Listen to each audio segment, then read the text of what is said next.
सभी मातृशक्ति को मेरा नमस्कार। ये बड़ा आज खुशी का दिन है कि हम लोग सब यहाँ महिला सशक्तिकरण के बारे में चिंतन कर रहे हैं, मनन कर रहे हैं। ये बात सही है कि आधी आबादी महिलाओं की है और महिलाएं काफ़ी लंबे समय से थोड़े निचले पायदान पर रही हैं। अब सेना में हैं, इसके अलावा डिफेंस के अलावा न्यायिक विभाग में तो हमारे अभी 2-3 रिक्रूटमेंट हुए हैं, तो 50% से ज़्यादा महिलाएं आई हैं, आ रही हैं। मेरे इर्द सब महिलाएं रहती हैं यहाँ, जितनी लेडी ऑफिसर्स हैं। और मुझे एक आज थोड़ी नाराज़गी भी है अपने DLSA सेक्रेटरी साहब से, लेकिन मुझसे नहीं मांगा।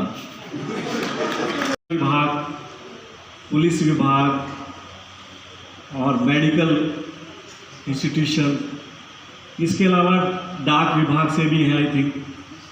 तो सभी से मेरा वो शोर्ट में ये निवेदन है आप लोगों से कि जो जहाँ है, चाहे वो जुडिशरी में हो, वो वहाँ महिलाओं को देखते के साथ ही उनका काम सबसे पहले करें। तो आज का ये जो कार्यक्रम है सफल होगा। उनकी सबसे पहले वेदना सुने, उनकी सबसे पहले काम करें। डॉक्टर अगर हैं तो महिला के लिए सबसे आगे आएँ। अगर महिलाएं को साथ नहीं देंगी तो और कौन देगा। अगर हमारे जुडिशरी में भी कोई महिला ऑफिसर है और वहाँ पर कोई महिला आई है, लिटिगेंट हो चाहे वो विटनेस के तौर पे आई हो, सबसे पहले उनका काम होना चाहिए प्राथमिकता के आधार पे। और वैसे भी लेडीज़ फर्स्ट रहना चाहिए। इसके अलावा नारी के हर रूप की महिमा बड़ी अपार। तो नारी में हम माँ को भी देखते हैं, पत्नी का रूप भी है, बहन का रूप भी है, बिटिया का रूप भी है।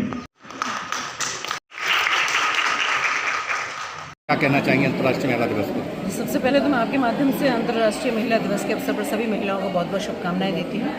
और मैं यही कहना चाहूँगी कि महिलाओं को, क्योंकि ये महिला सशक्तिकरण का दौर है और आने वाला टाइम महिलाओं का है, तो निश्चित रूप से बहुत ही गोल्डन अपॉर्चुनिटी है महिलाओं के लिए कि जिसमें उनको सशक्त बन के मानसिक रूप से, आर्थिक रूप से और शारीरिक रूप से भी, और एक समाज की एक मुख्य धारा के लिए जो ये अपॉर्चुनिटी माननीय मुख्यमंत्री जी और माननीय प्रधानमंत्री जी के द्वारा हमें दी गई है, तो उसमें ज़रूर सहभागी बने। उसके लिए अपने आप को सशक्त भी बनाएं और मजबूत भी बनाएं। अच्छा, एक सवाल यह है कि जिस तरह की यूपी सरकार ने कुंभ का एक सफल आयोजन कराया था, काफ़ी चर्चाएं जो है देश के बाहर भी उसकी काफ़ी चर्चा रही, लेकिन उसका एक काला धब्बा भी उस पर लगा कि कुछ लोगों ने, जो महिलाएं इसमें कुंभ नहा रही थी, उनको लेकर के उसकी फ़ोटो खींची और उसके बाद वो वेबसाइट पर इंटरनेट पर बेची गई। हालांकि पुलिस ने उन आरोपियों को गिरफ्तार किया, लेकिन आप इसको कितना खतरनाक मानती, क्योंकि धार्मिक आयोजन में सबसे ज़्यादा सहभागिता महिलाओं की होती है और इस तरह की चीज़ें आएंगी तो फिर वो कितना खतरनाक है इस काम के लिए?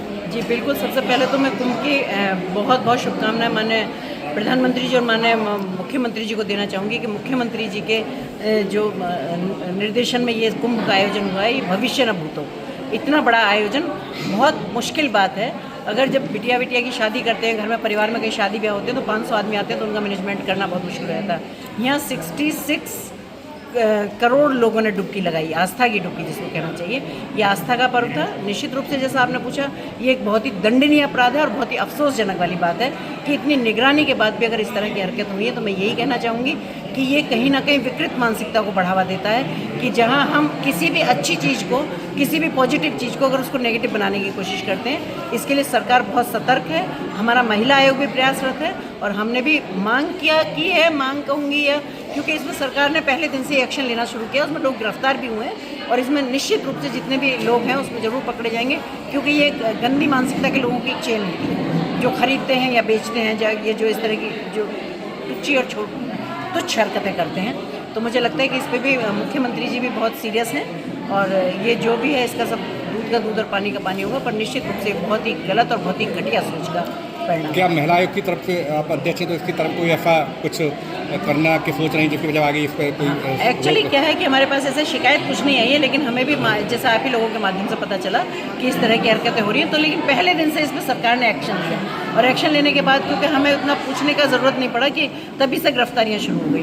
पर अगर कोई ऐसी महिला हमारे पास आती है कि उसको व्यक्तिगत रूप से कहीं उसका कुछ ऐसा शोषण किया जा रहा है या कहीं कोई बात है, तो हम उस पर ज़रूर संज्ञान लेंगे। धन्यवाद। पेपर में लगा देना।